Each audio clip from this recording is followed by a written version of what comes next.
Guys ನಾವು ಇಂದ್ರಳ್ಳಿ ಬಂದಿದ್ದೇವೆ ಇವಾಗ. ಸಿಮೆಂಟ್ ವರ್ಕ್ ಇನ್ನೇನು ಕಂಪ್ಲೀಟ್ ಆಗ್ತದೆ ನಾಳೆ ಎಲ್ಲ ನಾಡ್ದು. ಗೈಸ್ ನೋಡಿ ಗೈಸ್ ಹೇಗೆ ಉಂಟು ಜಾಗ ಇವಾಗ. ಮತ್ತಿನ್ನು ಸ್ವಲ್ಪ ಒಂದು ತಿಂಗಳಿಲ್ಲ 2 ತಿಂಗಳು ಓಪನ್ ಆಗ್ತದೆ ರೋಡು. ಗೈಸ್ ಆಚೆ ಹೋಗೋ ಬನ್ನಿ, ಅಲ್ಲಿ ನೆಕ್ಸ್ಟ್ ಅಲ್ಲಿ ಒಂದು ಗಾಡಿ ಉಂಟಲ್ಲ ಅಲ್ಲಿ ಹೋಗುವ. ಗೈಸ್ ನಾವು ಈಚೆ ಬಂದಾಗಿದೆ. ಇಲ್ಲಿ ಸಿಮೆಂಟ್ ಎಲ್ಲ ಹಾಕಿದ್ದಾರೆ ಗೈಸ್. ಮುಂಚೆಲ್ಲ ರೋಡ್ ಇತ್ತಲ್ಲ ಸ್ಟೀಲಿದು, ಆಚೆ ಇದ್ದದ್ದು ನೋಡಿ ಗೈಸ್. ಇವಾಗ ಈ ಜಾಗ ಉಂಟು ಹೀಗೆ, ಇನ್ನು ನೆಕ್ಸ್ಟ್ ಹೇಗೆ ಆಗ್ತದೆ ಗೊತ್ತಿಲ್ಲ.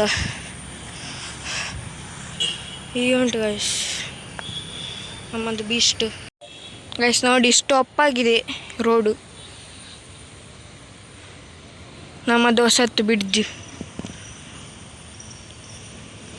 ಇಲ್ಲ ಎಲ್ಲ ಹೀಗೆ ಉಂಟಲ್ಲ ಫುಲ್ ಅಪ್ಪು ಮಾಡ್ತಾರೆ ಗೈಸ್. ಇನ್ನು ಸಿಗುವ ನೆಕ್ಸ್ಟ್ ಬ್ಲಾಗಲ್ಲಿ guys. Subscribe, share and like guys. Comments ಮಾಡಿ. ಸಬ್ಸ್ಕ್ರೈಬ್ ಗೈಸ್, ಮೇನ್ ಸಬ್ಸ್ಕ್ರೈಬ್.